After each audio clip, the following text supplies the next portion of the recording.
then what was the next question you said? Until freedom. Oh, Until Freedom, beginning January, we are going to be launching a campaign called Vote for Freedom.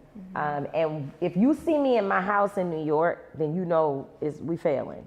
Because I intend to leave my house on King Day of January 2026, and I ain't coming back until we win the midterms, right? Like, I ain't coming back home. My grandbaby is 3. I'll see her when I can. I'll be back. We'll be back by the time she turns 4.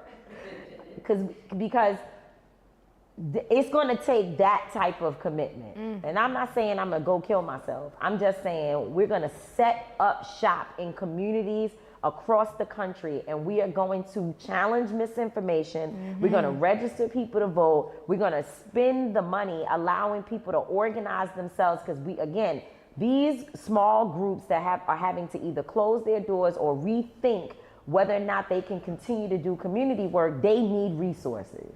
And as much as I can raise using my privilege and my platform, we intend to go out and empower grassroots groups to do what they do and to keep their work going, so that so that we have a fighting chance. Yes. So if you want to be supportive of us, you can donate to Until Freedom at untilfreedom.com. We appreciate that.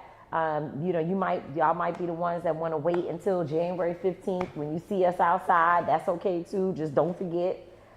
You can follow us to be supportive, but also you can start saying we're going to organize ourselves so that New Haven is one of the places that we come to.